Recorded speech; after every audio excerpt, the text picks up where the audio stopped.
All right, Nick, we got to start out with confessional time. All right, let's start with some confessions. We know you've done some great shopping over the years, but as this guy posted inside of a group, I'm wondering if he has the same problem as you. What have you purchased off a TikTok shop? Yeah, I just never been a TikTok shop guy. I mean, What? seems like just not my thing. What? Really? Yeah, really. Yeah, Vegas? I've never purchased Never anything felt like that. lucky, right? Like, let me see if I can find something good cheap. I mean, it's just not That's my not you. move. I know Yeah. it's not your move. It's not. But I saw this post inside of a group. I thought it was fun to talk about because you can't take some chances on some stuff. And this guy, he's got a car that he passed down to a daughter that then passed down to another daughter, right? So kind of understand his situation. And unlike the Porsche guy, my Porsche guy that was in last week that you saw the order from, he had some kids going back to school. So he gifted them little boxes of hyperCLEAN products. Nice. That wasn't this dad's move. This dad was like, I'm going to get out there and clean it. He got himself a TikTok shop steamer and he was ready to go, right?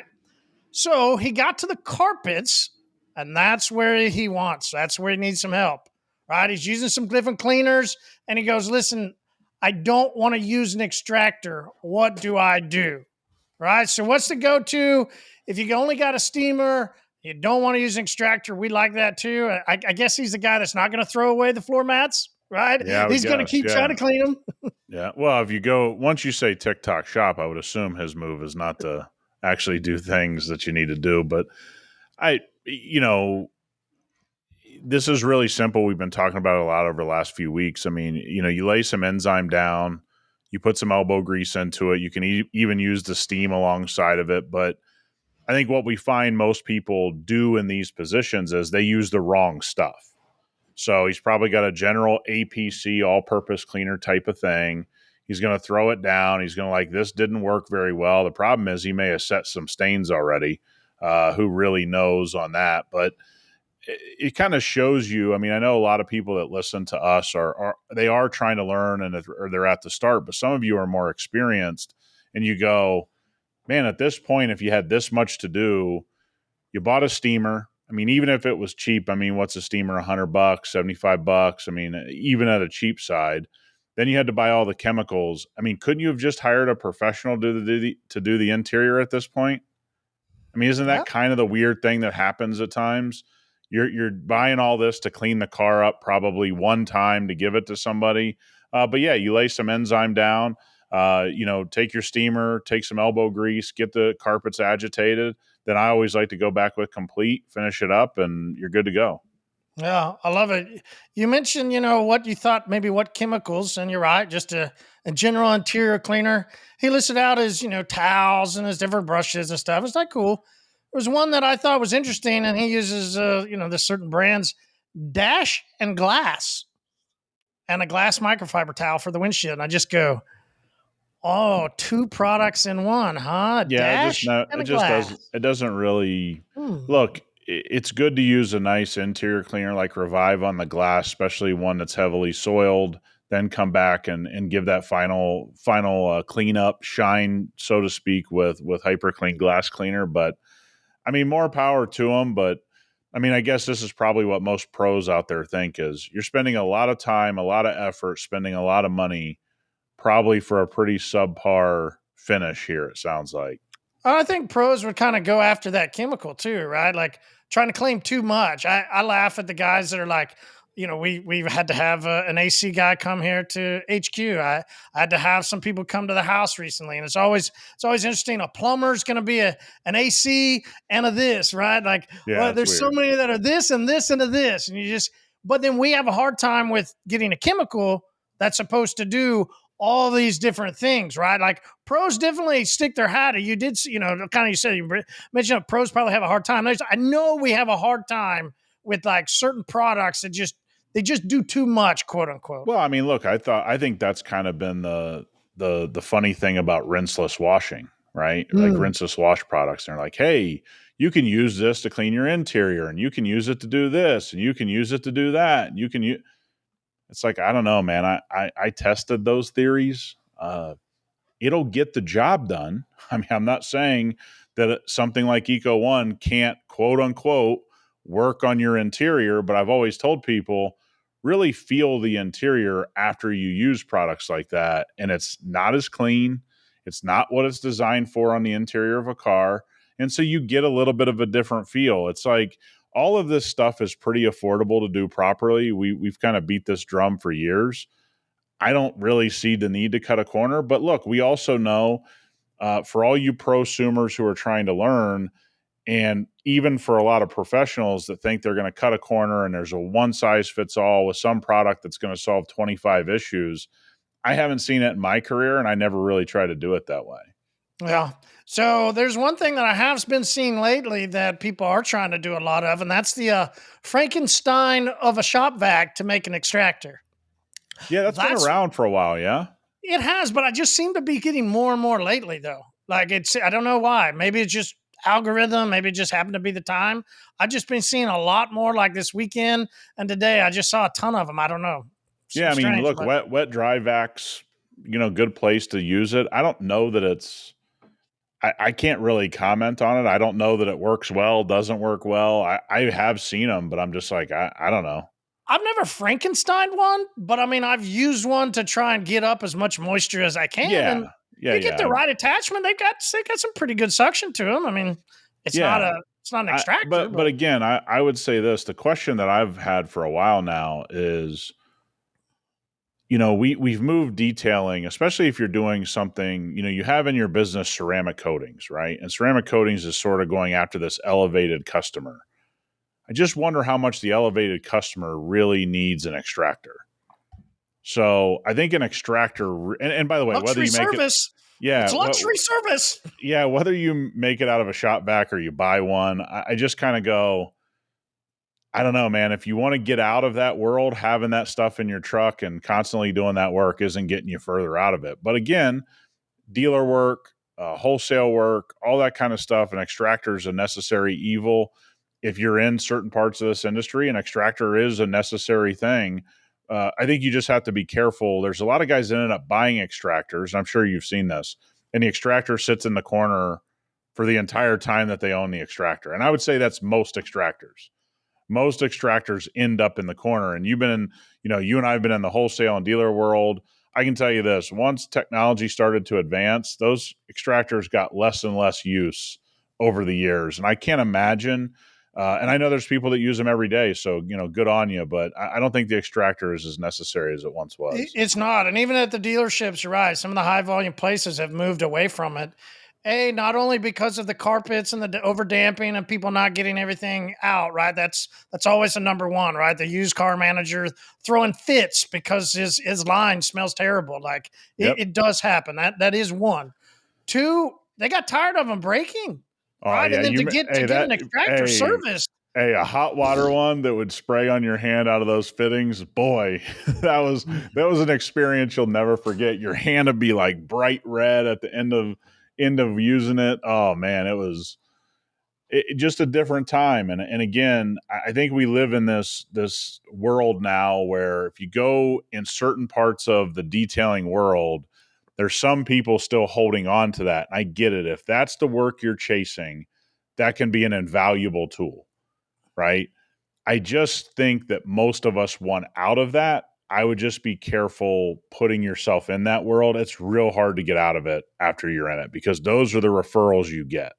Those are the people that keep coming and, oh, well, my sister, my brother, we own this Heard what you did business. on Johnny's car. Yeah. I mean, it gets, but that happens on the other side too. If you get into the other side, you get better, cleaner, higher end vehicles. I'm not talking about, Lambos. I mean, just at the higher end range of ownership. And I think people have a hard time understanding that if they've never gone through it, but I would never want to go back. And I know many people that have gotten out of that say they'll never go back, and they don't, because low money, a lot of work, hard to get team members to want to do that. As a prosumer, don't even buy any of it. Trust me, that extractor will sit in the corner. But the other thing is, man, with electronics being under seats now and whatever, one wrong spray, you could fry a lot of stuff. I think there's a lot of reasons we've seen dealers, wholesalers, and the whole industry kind of move away from it, the way it used to be. I mean, you used to have an extractor. I mean Oh yeah, I mean always. that there was, if you started a detailing business, an extractor was one of the purchases. That is no longer the case at this point in time. It's almost like the rotary, huh? Kind of has gone. Maybe you don't always have to have it. Well, I agree with that, but I think that went too far. I will say that went too far. I think you would even agree that Oh, went of too course. far. Yeah. I Yeah. mean, I almost made it. I know Wesley's probably listening to this. I almost made a little joke on that really cool Nissan that he did a phenomenal job on. I said I was almost going to make a joke. Some of us might just have picked up the rotary and not having to do some kind of special technique, but I didn't make the joke. But yeah, Wes did an unbelievable job with our products and putting a ceramic on that. And like I said, I think the rotary thing went too far. I think we're seeing that correct itself now. Yeah. And third, I'd say probably the reason why we've gone away from the extractor is also then the technology of chemicals.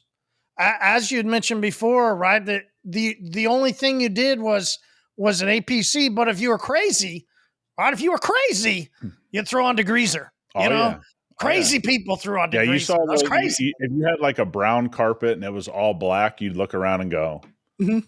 I think that's Mhm. greased. Mhm. Mhm. Let's go ahead and Let's fill go her ahead. up. Yeah, no, and this is the coolest part. It's, I mean, the same thing with compounds and polishes. It's the same thing with everything throughout, taking care of cars now. I mean, the technology is fantastic to use. I mean, rinseless and waterless wash, right? I mean, there's a technology to use to your advantage where it fits you. And, look at where we are with wheel cleaners. Again, you had really heavy caustic degreasers and you had acid. You didn't have anything else. You didn't have anything with surfactants and cleaning ability and a little bit of degreasing, in the form. You didn't have any of that. And it's great where we are. But even still, going back to this post, it's like, let's cut a corner. Mhm. As great as everything is, like, I mean, guys, if you're not spraying enzyme down as your first step of carpet, Yeah. I mean, it's just so friendly to everything. Make sure nothing is going to set a stain faster than an APC. And again, if you can just spray an enzyme down first, why not? So some of the last dealerships that you and I held as customers, right, kind of tagged along with me with that's what we did with them. We had them do enzyme first. Right now, is it because they were a Mercedes, a Porsche, like where they were up into those? We talked about upper echelon. Now those aren't Lambos, but those people do Yeah, care for their cars a on a little bit different level. more than Yeah, a Ford, a Dodge guy, right? Like you just call it what it is. The Volkswagen crew doesn't the Mazda crew doesn't, right? They yeah. don't take care of it. Across the brand, it's not the same owner, right? The owners are just at a different level. That's all. Yeah, and those dealerships they didn't use extractors. We had them completely on steam and enzyme. Like it was awesome, and that's the way we began to teach people. I love how it's continued on, and we were able to be one of the first people to branch out and to continue to push that in the industry years and years ago. All right, let's go over to this another question. This guy's got a windshield, and he's got a windshield with a lot of scratches from the wipers. What's a good product that's price friendly? Okay, come on. To help remove them. They're not deep, deep scratches. They look like Okay, just surface scratches, right? Now, is this where we can go with the hyperCLEAN abrasives? Do we need sure. to get something special? What is it like when you're working on glass? Look, cerium oxide is the gold standard of trying to help you really polish glass. But yeah, grab our compound, grab a cutting pad of your choice, and throw it on a 15 or 21 DA and go to work. See what you can get out of there. More aggressive pad, the better. Yeah, I mean, you can go as aggressive as you want at that point. I Well, mean, like guys, polish and paint, right? You start low and yeah, build I mean, up, so, but on yeah, this, but I you just mean, start as hard but as you. on glass, Yeah. just go because you can use, what are those pads called? Rayon? Is that the pad that you use with cerium oxide? As you can tell, my move is let's get that thing replaced. I there's a lot of things people do where it's just wasted time down the toilet. I Yeah, I just mean, told people they wouldn't come out. yeah. Well, I mean, look, I've done, in fairness, I've done a little bit of this, and I did always have some cerium oxide, compound or polish on the shelf. it's pretty limited. Okay. I mean, it is pretty limited on what you're going to get out. Now, you may have some surface level scratches. They come out. You're good to go. Is it worth a try? It's worth a try. Windshields can get expensive. It's a headache. Maybe you don't, but I mean, when you say they're wiper scratches, it usually means that somebody did not have a wiper blade on it and the metal was directly on the glass. I'm not sure I've ever seen those be light, quote unquote.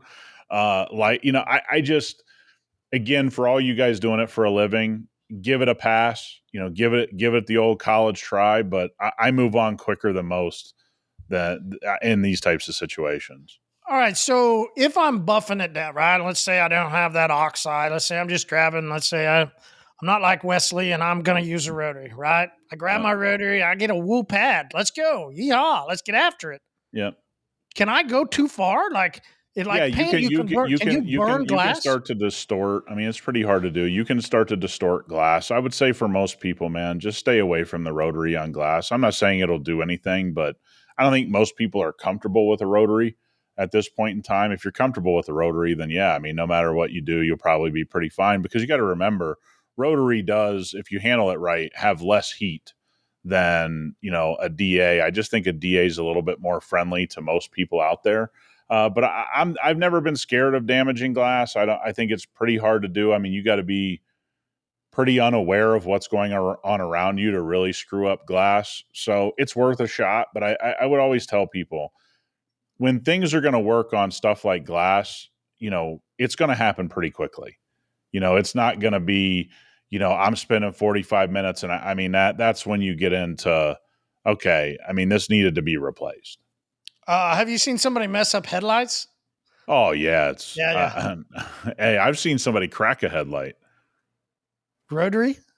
No, I forget what tool they were using, but they were pushing so hard that they just, it was just already brittle, right? I mean, once you start to see that something's really that heavily oxidized, you also got to remember, a lot of these plastic headlights get pretty brittle. And so I just saw somebody one time had his hand down on the polisher, obviously was going to work, and the thing just cracked, just split. And I mean, just basically split right down the middle. But again, don't be scared of it. Is that going to happen? Most of you guys aren't going to crack a headlight. It's worth messing around with them. There's not a lot that can go wrong that can't be fixed. I mean, sure, you could, I guess, but with all the information that's out there about polishing or about restoring headlights, I can't imagine most people couldn't get it to looking better, no matter what they did. So I remember, because we used to train people on those little discs, right? Yeah. And you put it on the air tool. It was great because they would go through a ton of disc. Yeah. And I'd make about $1 a disc. So it was wonderful. I loved it. Right. But I had to stop because they'd get that little tool and they'd sit. Well, if you put it on its edge a little or got on an edge, there were some headlights replaced. It was like, I believe all right, I guess I better get out of this little game, Yeah, but I mean, if you put it on a 3-inch, DA with an interface, there's not a lot that can go wrong. I see a lot of guys doing it by hand still. I just don't know that there's that much money that I want to sit there and do it by hand. I might just stick a 3-inch on there and just call her a day. Maybe have to work some of the other angles by hand, but damn, not that much money. So you can mess up some glass. You can definitely mess up some headlights. This post, this guy's name was Edward. I fell for Edward. Not our Edward. We've got Edward in our crew, but it wasn't him. Different last name. Says, is there any way to fix this? And it's a picture of a back hatch, right? We kind of know where this is going. I'm sure I sanded it down too much. Yeah, we just talked about this last week too. I've compounded. Maybe Edward should have listened to the already. Like, and you just go, you waxed it? My guys, well, I mean, just so we're clear, I mean, you can take a wax off with some hyperCLEAN wipes. So let's not act like that's really, standing in the way of much. But again, guys, I see a lot of people willy-nilly with sandpaper these days. I see it all over social. Can't it be fixed, right? It can't. No, I mean, once it's burnt. And by the way, if you sand enough, you're going to burn some stuff. I mean, hand up, I've burned some things. It's what it is. And I just don't think, again, not to beat the dead horse from last week, guys, if you're not comfortable getting a panel repainted, it's probably a good sign to not have the sandpaper in your hand in the first place. Like, if you're not willing to look at your customer and go, hey, I want to let you know something. We'd be sanding it. That's what it takes to do this job. Here's what can come along with sanding something. If you're not in that mindset, I think you're playing with fire, because then the call becomes real awkward. You never even broach the subject of the things that could happen, right? It's sort of like pulling off PPF. If you're not telling the customer, hey, when I pull this piece of PPF, some paint could come with it. Want to let you know, we still got to pull the piece, but this could happen. Then are you really doing a service for your customer? There's too many people grabbing sandpaper today. Just like we said, the rotary and all these companies getting rid of the rotary and acting like it was a bad tool went too far. We're going a little too far on guys grabbing sandpaper. Okay. If you have the skill, terrific. But if you're not talking about burning through paint with your customer, then I don't think you're really doing justice to your customer or what you're trying to do. Okay, now, did I think I had the skill? I mean, for what I did, I thought I did okay, right? So what I always did with sandpaper was just little touch ups. Like if somebody told me there was a scratch, or right, some shopping cart hit it, or something that they specifically mentioned, and that's why they were there. I would attempt to get it out, right? Like I would feel like that was part of, if they mentioned it, I'm going to do it. Otherwise, if somebody had a scratch on their car, I remember trying to upsell every once in a while, but then realizing what that risk at $50, what's a $50 scratch removal? Some people would kind of, nah, don't worry about it. So then you go less. And then I would just sit there being anxious, like, well, what if, right? Like, what am I getting out of this? Yeah. I mean, look, anybody really that's sanded a lot will tell you, and again, I've said this 1,000 times on the podcast, you have to be fair that it's very hard to charge what you need to charge to sand things. The reason is you really can't accurately charge for the damage you may cause, having a door repainted, having a fender repainted, whatever. Now, there's guys at the elite level that have figured out how to charge for it, but even they would tell you they take a lot of hits on the chin, sanding cars, and they have over the years. And so I just think there's a very easy thing. The vast majority of people shouldn't be touching sandpaper. Like, they just shouldn't be. Not that I'm saying don't go practice on a hood and don't try to get your skills. Don't go. This would be the way I would say, number one, working in a company that would have taught you that would have been very valuable. But now you have to pay to play, which means you need to go to somebody that really knows how to sand cars, and you need to pay them to teach you how to sand cars. And let me tell you, you're still going to burn stuff. If you push things far enough on a show car, on anything, that is there. And those people that do that kind of work day in and day out, they're very aware, and they have a body shop that they know very well that cars go to. That doesn't make it bad. It just means I see guys reaching for that sandpaper and not knowing I'm going to be responsible to pay the body shop bill. And that's when I think you shouldn't be touching the sandpaper. If you're ready to send it to the body shop and pick up the bill, by all means, do your thing. For those out there that aren't ready to do that, you're never going to get the money out of sanding that the risk is going to provide you. Yeah, and I guess I kind of think of, I don't know how these guys find these customers that want this deep level of, like. Well, they talk. It's how you talk. I mean, if somebody's looking at it and you go, hey, I can make that 50% better, or that person's looking at you and go, I can get that out. I mean, that you're kind of talking your customer into what you think you can do. There's plenty of guys, and I always got to make this distinction. There's plenty of guys that this is what they're doing as a career. They're doing this level of work. For the general guy, you're not doing this every day. You're not really dedicated to doing it. That's when it becomes dangerous. And to your point, why even talk to your customer that way? Why even bring up sandpaper? Why even, go down that road? I have customers probably a handful of times a year get something that happens to their car and they go, I want it out. I don't want to see it. And I have the same exact spiel. Great. just want you to be aware. I'm going to take it to the limit, but the limit may be this ends up in the body shop. And there's really a 50-50 chance with what I'm looking at in front of me that this could end up in the body shop. You want me to take a swing at it? Yes, I do. Great. You've been informed. I've been up front. I'm going to take it to the limit. I'm going to do everything I can. Probably going to put some touch-up paint in this deep scratch and try to sand her down. Everyone's aware. Just willy-nilly doing it. And by the way, when I do that kind of work, I'm going to charge. Like, there is no price break or, what it's like, I am going to charge very high dollar. I'm going to make them aware of what can take place. And I'm very comfortable with that. If you're just bringing it up to people, which I think is 99 out of 100 times, I think for the average guy not skilled, it's a very dangerous game to play. And you got a guy here, unfortunately, that's about to end up in the body shop with a bill, and who knows how big it can get. Well, I don't think it ranked in this next post question. I love this question, and he says, top 3 services that brings in consistent income, right?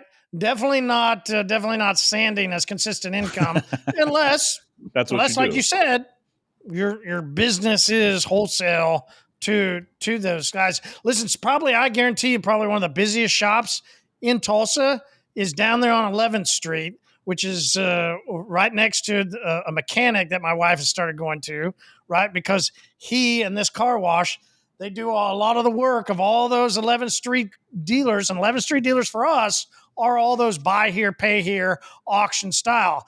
That detail shop slammed. Yep. Yeah, and Never an empty spot. They're doing between $100 and $250 details, right? And they're doing a lot of them, and probably more towards the $100, right? And they're doing volume, and they're cranking them out, and they're soaking your carpets, and they're still using an extractor, and they're using a lot of glazes to glaze cars and get them sold. And there's not, again, too many detailers are getting into this right and wrong conversation all the time. That's just a level that they're being paid to do. They're being paid to do what is traditional wholesale work. And there's a lot of money in it if you do it right. And there's a lot of less money in it if you do it wrong. But consistent work is really simplistic. First of all, you got to think that most people want their car maintained. Okay. That's always going to be the biggest thing. And if you guys want to, really dive into it, that's going to be the most consistent work. Yes, it's going to be lower ticket, but it's going to be higher volume. Now you're in the world of how efficient can you make your process. Then you're talking about things like elevated inside and outside details, where you're doing things just a little bit more elevated. You're doing a more thorough wash, going through the wheels, going and scrubbing tires. Detail. Yeah, more like a full detail, right? There's your second layer. And then probably for us in the detail industry now, it's some level of a one step and a protection package being the third one on that list, right? And again, when I say one step, we're talking about all in probably less than 5 hours, right? So that is really probably the standard of the 3 places to look if you really want to do volume. That is cool. There's some of the quotes or some of the comments were interesting. Some guy said, "No money like tint money, PPF." And you go, "Okay, I'm with you. Those get big tickets, but consistent work." Yeah, I mean, if you want to run a tint business, I mean, I'll tell anybody this: tint has stabilized. Tint was very unstable for 10, 12 years. Tint has stabilized, and if you run a great tint only shop, yeah, man, you can make a lot of money. But tint only shops are usually doing 2 things: they're doing residential, commercial, architectural tint, and they're doing cars.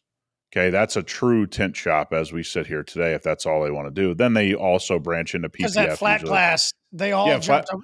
Yeah, so flat. Yeah, flat glass. Over. Yeah, flat glass is by far like one of the things we never talk about in this industry. I mean, look, just security.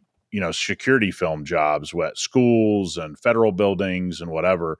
That's been the biggest boom in the last 5 years in any part of our business. Anything that surrounds tint, PPF, detailing, the biggest boom has been security film, which very few people can do properly, can do the scale. I mean, imagine an entire school district landing the contract. I mean, how many guys in our business can really, you know, front that money for, 30, 60, 90 days? You're talking about millions of dollars on the line. So, yeah, commercial and residential tint, you could absolutely do it. But again, I think that this is where we get into,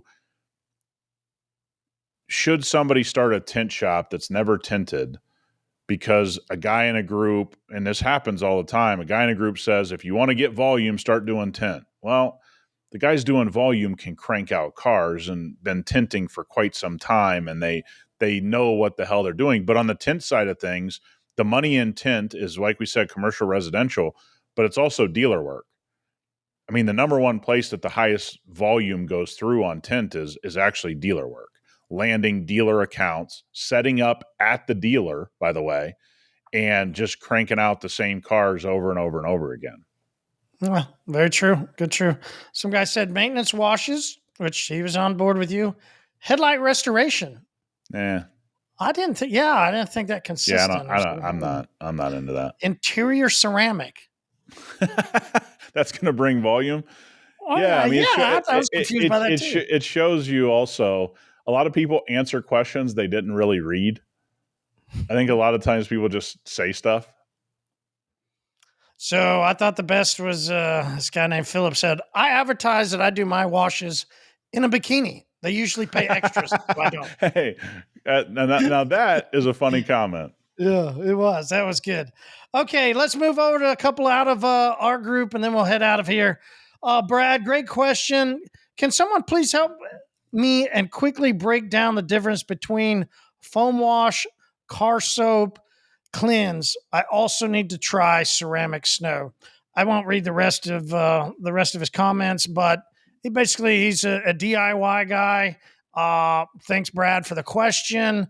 Yep. And wants us to basically break down the differences of the soaps. Yeah, so I think car soap is really a dealer high volume type thing. So that's Number one complaint about that, low foam. yes. Always. People were like, wow, it doesn't foam. Yeah, but you got to realize it's not meant for They everybody. don't want foam. Yeah, they don't want foam because they got to rinse more. It takes more time. So that's a high production soap, and 99.9% of people don't need it. Foam wash is simple. That's your everyday soap.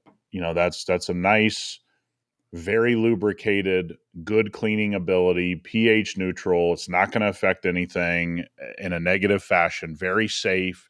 Even if it were to dry on your car, nothing adverse could happen. It's a very everyday soap, and that's probably what most DIYers should be using. Right? Is just use a simple, nice, good experience, high foam, high lubrication. Okay, good experience. There's where I was going to say, I think what foam wash, what separates it from other just general soaps is that experience, that feel, right? We really want it to be lubricated. And what we mean by that is when you go remove your mitt, your towel, whatever, we want it to glide. Not after you're done washing it, the throw the towel and let it go off. Still love that. Yeah. Still one of my favorite things to do. I'll drop a towel. I still do it. Yep. But it's why you're doing it while you wash. And you want your towel to glide over the surface. It's what helps protect it from getting, marring.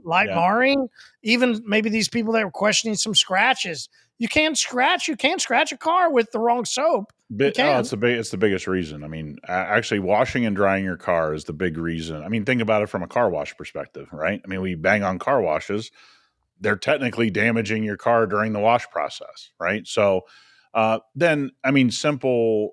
The way I describe cleanse, it's a prep soap. So if you're about to do something, paint correction, ceramic coating, whatever, you want to deep clean. You want to start stripping some light oils, some things that may be hanging around, some sealants, some waxes, etc. But also, hey man, life gets in the way. You somehow went 4 weeks in between washing your car. You need some power because maybe you've been through some rains. We got monsoons hitting here. You've been sent through some rain and some dirt and some mud. Throw some cleanse on it. Give yourself a little extra bite. I also want to say this. A higher pH soap doesn't mean it's inherently insanely dangerous. Okay. Can you get to that point? Absolutely. Cleanse is extremely safe. It just has a little more bite. It has more cleaning power Because again, when you're at neutral in the cleaning, world, you don't have as much cleaning as something at a 10, 11, 12. That's just the nature of the pH balance, right? And so the easiest way is if I have something neglected, it's taken me a while to get to it. I use Cleanse a lot on my family vehicle. I don't see as much, but has PPF head to toe, front to back. I'm very safe with Cleanse and probably use Cleanse the most on that, just because I need a little bit of that purifying, get down and dirty and get something, cleaning the surface a little with a little bit more bite. And then ceramic snow, to me, I saw a bunch of answers that I thought were cool. There's guys that like to use that 3 times a month and then use something like Cleanse or then use something like foam wash. I'm sort of the opposite. I like to use ceramic snow about once a month on stuff that I maintain, and then the other 3 times use something like foam wash or Cleanse or whatever fits the bill there. But that's a user, what fits what you're doing, what makes you feel better. And really, you start to split hairs with this stuff, but they are important hairs. And you need to figure out what you care about as the person using the products. Yeah, and if you're gonna regularly clean, do you necessarily need ceramic snow? You don't. Is it great? Absolutely. You keep adding more on, but do you have to do it every week? You don't. You don't. Foam wash and then a ceramic snow every once in a while. That's a good go-to. Most of us don't need Cleanse, probably, unless you, like you said, it's neglected or it's extremely nasty, dirty, right? Or we're prepping Yeah, for you're doing it ceramic in your coating. business. Like if you're running a PPF business, you have less use for foam wash, more use for Cleanse. If you're doing a lot of ceramic coatings, you have more use for Cleanse than you do for foam wash in the prep stage, right? So again, I think it's a great question. I also think, guys, I really, our team as a whole, it's not just Marty and myself, does a really good job explaining things on the website. I really encourage you to really look through that and really read and try to comprehend. But I love that Brad went in the group and asked the question, right? Mhm. That's what the group is supposed to be for. Hey, man, just help me out a little bit. I'm just a little confused. Great question. I think that's the perfect use of any Facebook group. It's like, hey, can I just get a little bit of help here? All right, so I got asked for some help, and this was from our neighbor at the warehouse.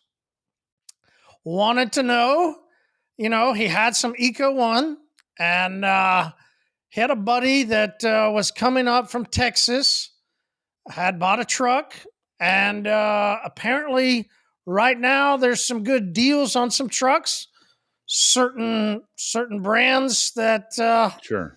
start with the D, Yeah. So they both Well, bought some you're new a Dodge trucks. owner, so you're in the Dodge Chrysler Jeep family. I So you're am. aware. Go team. Uh so but as par for the course, this guy's always owned a Dodge.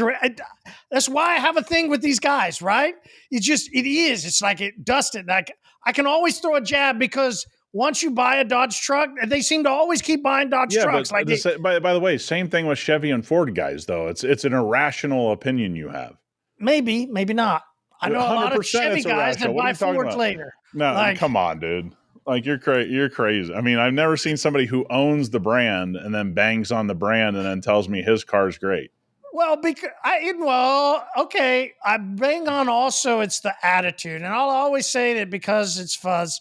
The very first Dodge truck owner that I saw the repeat was from my first father-in-law. So we can all understand then why there's this Yeah, the Chip you Kelsley on my just shoulder. haven't grown up, And, dude. Just hey, and the let it guys go. in the Dodge truck that are on my ass flipping me off all the time. I hear you. Happened down this street, right? This Well, street dude, here at I the mean, I've warehouse. watched you drive slow with a cup of coffee in your hand. Why shouldn't he flip you off? It's like, bud, we're all trying to get somewhere here. Very true. But I got my foot out, my door's off. Yeah, I'm I would enjoying flip my you moment. off. I'd be like, dude, what are we doing here? Can you shift? Can you please get this thing to third? All right. So our Dodge truck owner next door and his buddy that has a truck, they wanted to coat him. Right. So our neighbor across he got dose because he goes, listen, I want the extra. And it doesn't seem like, because he did watch the videos, I sent multiple hyperCLEAN YouTube videos. Yep. And he said, listen, the process, everything looks pretty similar between uno and dos. So why not just take the second year? And I go, Yeah. Agreed. you're right. Like, that's exactly right. The Yep. process and the application between uno and dos, they're identical. Yeah. You really can't tell a difference. Yeah. Just so, I don't, I know Wesley will take the joke earlier as fun, but I mean, that's kind of Wesley's thing. I mean, Wesley puts dose on a lot, because he's like, hey, still, it's extremely friendly. We don't talk about this enough is like, Stack, Uno, Dose share a lot of the same installation because that's what we wanted. We want it to be a gradual way that you experience the lineup, right? And we want you to be able to go, okay, I'm new to doing this. I'm going to get Stack. I'm going to get comfortable. Easy to jump to Uno after that. Easy to jump to Dose. After you do a few Dose, Trey's easy. After you do a few Trey, Sparta becomes easier. And so I know a lot of times we don't discuss this, but there's a logical progression to getting comfortable. And if you're pretty DIY, savvy, Dose is extremely friendly. So like you said, take the extra year or two and be done with it. And again, if you care for it, you're going to be amazed at the way those three last. I mean, we're seeing stacks people are now well above a year on. Unos, I mean, we've had some Unos go 3+ years since you and I have been around.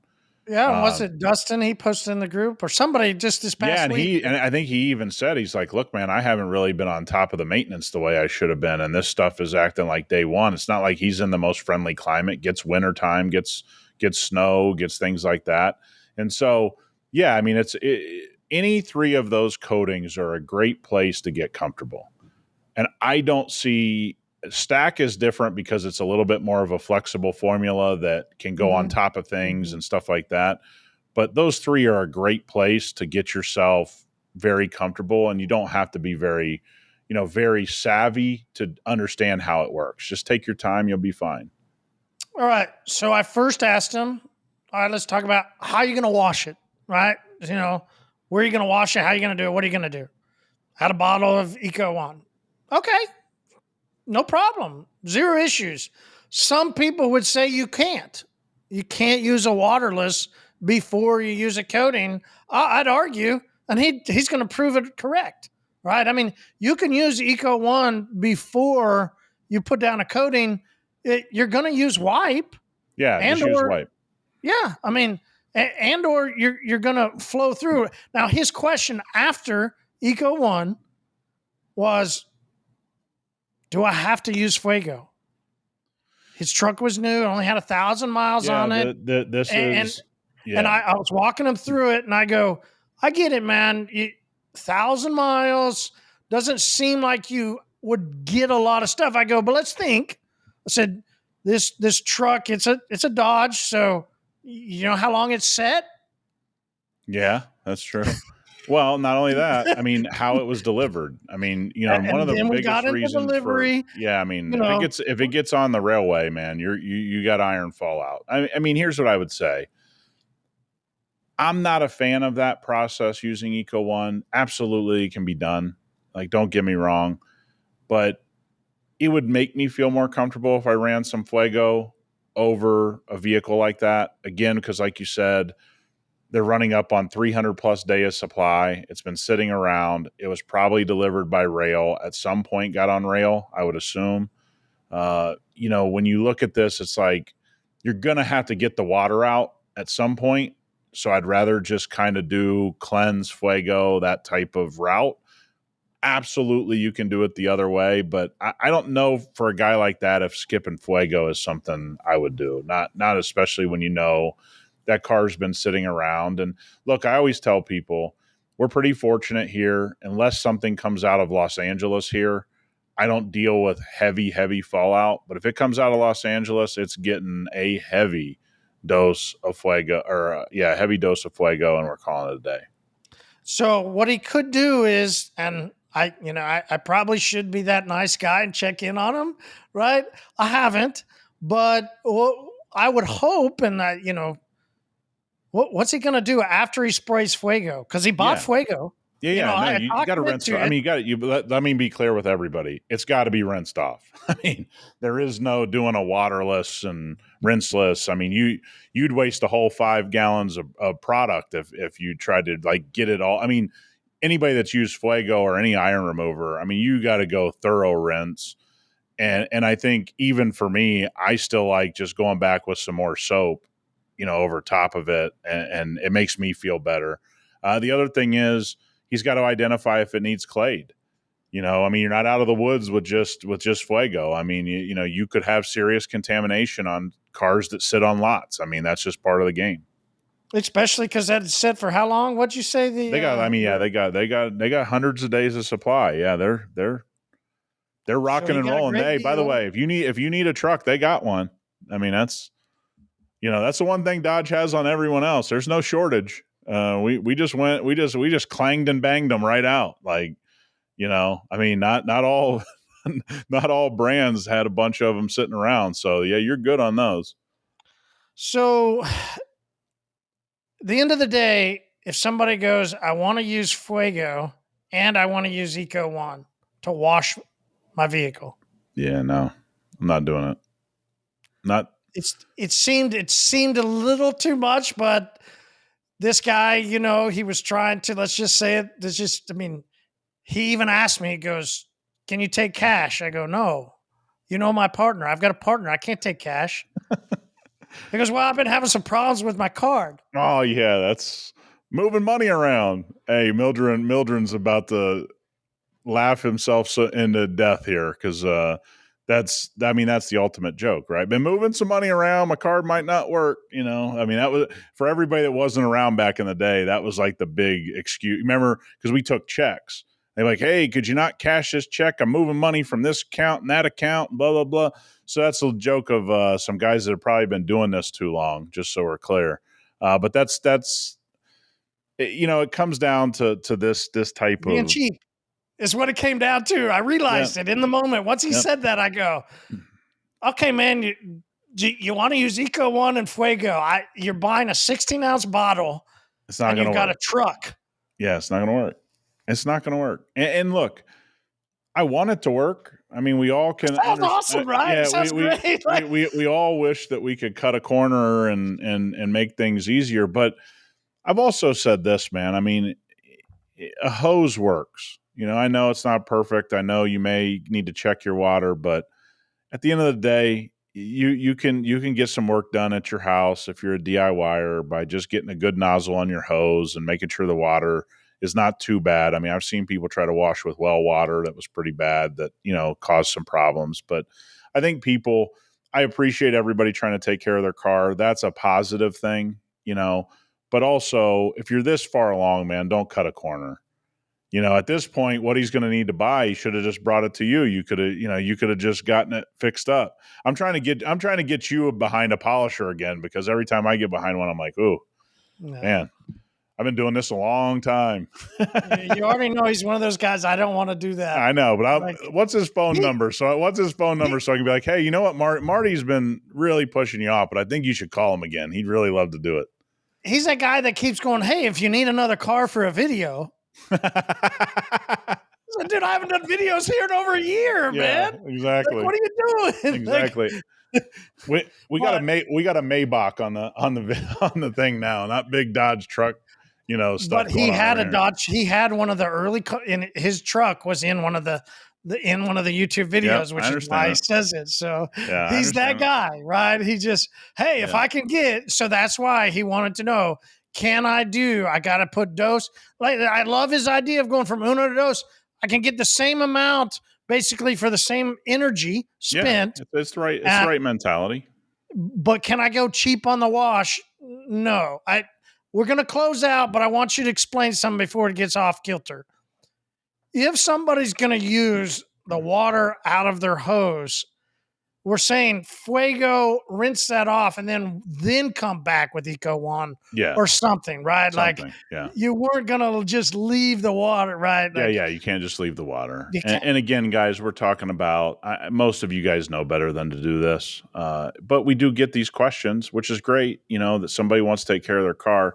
I mean, we would say to everybody that's following us, like, we need to encourage more of this. I know it kind of doesn't sound like it, but the more people get into taking care of their car, the more likely it is they use a professional down the line. I think that's what a lot of people don't realize is, I mean, you've realized it. It's happened in my career too. I mean, you have customers and friends and people like Listen that. to the Porsche guy a second ago, Yeah, what I talked exactly. about. It's Exactly. not just that he'll take care of his, but he'll also then buy products for his kids. Yeah. He understands the value of having And a maintained when vehicle. he's above his, he's above his skis, he'll go to a professional and be like, "Hey, I Absolutely. just need you to do the polishing and the coating, and then I'll wash the car and all that kind of stuff." So that's how the ecosystem grows, right? Like that's one thing that I think it's easy as guys that know how to do this or have some semblance of knowing how to do this, that you All right, don't but let me hold realize that on. these things happen that way. I talked to a guy last week, and he said he made this kind of comment, and I don't think he meant it uh, as in the way some people have meant it, but he said something about because I sent him I sent him water spot remover, right, and maybe this was a couple weeks ago when it wasn't up to. I added more acid to it and sent it back out, and this first comment was, well, I know you guys have been talking to more DIY people, Mhm. so maybe this would be for them. Sure. And I didn't know if that was a jab, right? Because there are pros that feel that there should be chemical companies that only work with pros. I Yeah. think we even kind of hung our hat years and years ago when we said, "Wow, look at how many people have abandoned the pro," because Sure. people did. There were some brands that just jumped ship. Sure. Because we talk to DIY, because of clutch culture, how Yep. many people have come into our orbit. It doesn't never means that we're No. building for the DIY. No, Absolutely not. I think you have to, I think it's good for us to share this stuff as guys. We have younger and younger people starting a professional detailing business that don't know a whole lot. And that's not a negative. That's just what is happening. That wasn't really something in our generation. At 18, you didn't just start a detailing business. I don't care what anybody tells you. I mean, maybe you knew of somebody, but the vast majority of us weren't starting a business at 18 years old. It just wasn't happening that way, not on a broad scale. And so now you have 18-year-olds going out and touching people's cars that are $95,000. So you can't just willy nilly put chemicals out there that don't have some checks and balances of what are we really trying to achieve and how far do we want to push it? Because I got news for anybody. We could push a water spot remover where most professionals shouldn't be using it. And only select tiny few would really know how to use it. I mean, don't think so, Marty. You're the one there. You can push it to the limit and go, yeah, let's put it in the hands of some guys that think they're real pros, and they'll burn up a car pretty quick. I mean, you'll have real problems, and we saw it with acid wheel cleaners, right? Oh, for years, for people that have been doing it a long time, just sitting there burning up wheels at every turn, like it you have to strike a balance. And what you really want as a brand, in my opinion, is you want professional strength easier to use. So the balance of designing a chemical is how do we give it the strength or the robustness it needs for that specific chemical, whatever it may be, but also make it so it's safe for everybody to use. And by the way, that's kind of a benefit to all of us. I mean, if you want to grow a business, you'll find out pretty quick you want the safest stuff in your shop, because if you're just guys are back there just damaging cars, what good is it? We see this a lot with bug cleaners. I mean, I can't believe how many fried front ends I still see, and we don't even get bugs that much. But I can look at a front end and go, "Oh, I know what that is." I mean, I can't believe that's still happening on the level it is. So why have this ultra dangerous bug cleaner on the market that everyone can buy, by the way? Okay, whether it's on Amazon or whether it's through that person's store or whatever, and you're frying front ends of cars that cost $65,000, $95,000, $150,000. We just had an incident here locally where a guy in one very, very exclusive neighborhood hired a young guy. Young guy's doing his best, fried some cars. I mean, he fried some cars. And I can tell right now what he did. He sprayed some degreaser in the hot sun. I've seen it. I mean, I've seen it as many times as anybody could see it. And when the owner called us, my guys snapped some photos, and I go, "Oh, yeah, I mean, it's polish time. I mean, I hate to break it to you, and we better hope that that works because, I mean, this stuff can get really down deep. I don't know how long it's been there, sitting in the sun, having the problem." So I think, again, we all need to welcome more people into this because it makes the whole ecosystem bigger for all of us.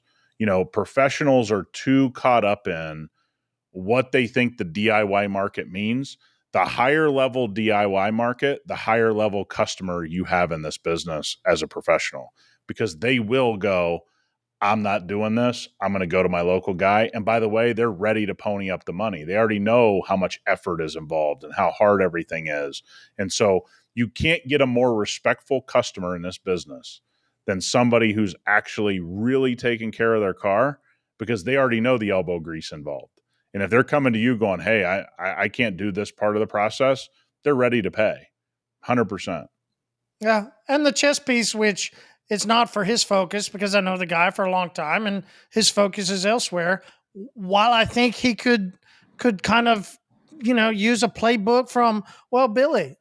I'm pretty sure every time Billy buys, stuff from us, he always buys a 12 pack of Slick Yep. because he loves to throw Slick in on his cars of the cars that he coats. I know other detailers that are that way, Yep. right? And there is a chess play. There is a move of why we've been doing it and why it's also, I guess some people would say DIY friendly.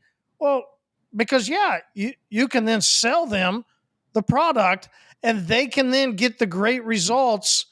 And maybe that's the hang up for somebody. Like some people don't want other people to get great results. They want to be right. And by the way, you're going to be The that guy. anyway, You're guys. going to be the guy. That's You're going to be that exactly what I was anyways. going to say. Like, it's okay. You can get off your horse. They're actually going to praise you and be Oh, grateful 100%. more. Like, 100%. they're going to love you They'll more. think you're so helpful that they'll give you referral after referral after referral. People don't like gatekeeping anymore. I mean, let's just say what it is. I mean, the consumer, whether you're a pro detailer or just a consumer of this stuff, people are tired of the gatekeeping and they're just like, hey, what should I do? And if you're the guy or the gal out there telling them, hey, this is how you should wash it, here's the products, which by the way, you're selling for a profit. Okay, you're not just giving away; you're selling for a profit. If you come into our network, it's a great system. And look, man, the world changes. Would I have thought this way 10 years ago? No, because things weren't as big as they are now. You've had a boom in the past 5 years in this part of the business. Like we all need to accept it and have a good time with it. I mean, there's a lot of money to be made if you just open your mind and relax. And by the way, no matter what we do, I got to be able to use the products in my business. So for anything to be not professional grade, we don't really have that choice because I'll just yell at Marty. I'll just be like, dude, this doesn't work. I mean, Marty's gotten those phone calls a lot. You know, it is what it is. I don't like this. It doesn't work. My guys won't like it. They don't like it. And that's our check and balance here, man. I'm one of everybody listening. Whether it's just somebody that loves their car or a professional, I want the stuff to work. So we don't really have a choice. I mean, it's just not something that we do. It's just not in our DNA. And is that what I think that's what most people think, right? A DIY product doesn't work. Like, Well, it's just it's it's the wrong guys. The stuff that's being sold in Sam's Club and that's a whole different animal to what companies like us are doing. This is professional grade with new technology to keep things a little safer for you, for everybody. That's the way it is. That's the story. The story isn't people hear DIY and they get very like, well, that's available at Costco. Yeah, man, we know those brands. Nothing against them. It's not the brands you guys would use. Something like TRX proves the whole theory. TRX is about as friendly as it gets with tons of power. We could make it infinitely more dangerous and not get a better result. Okay, I can make it infinite. You could go back there and make it 10 times as dangerous and not get better results. So why would you guys want it 10 times more dangerous for no reason? More concentrated, because us pros got to save our money. Yeah, but here's the deal: it actually doesn't get you anything, right? So if it's formulated properly, They never dilute it right. Yeah, and 100%. And like I said, this is a great conversation. Like I just want everybody to go. I just want car owners to care. The more they care, the more they use the pro, the more they obviously take care of their car. You guys are working on less beat up stuff. What a great ecosystem to be in. And I think we're headed there. Not only headed there, I think in a lot of ways we are there. Like this has been happening.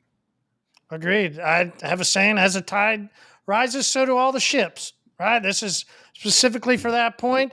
And I got a text message this weekend. And if those of you that are interested in distribution, yes, you can have the hyperclean photos on your website. Yeah. You can also sell, right? It is a thing. So if you do want to, go onto the website, hypercleanstore.com, and fill out the form for distribution. Nick will give you a chat, and you guys will talk through it of how you can begin to, whether that's chess pieces, whether that's new revenue streams, whether that's just helping take care of your customers better. I mean, there's multiple reasons why you could be a part of hyperclean distribution.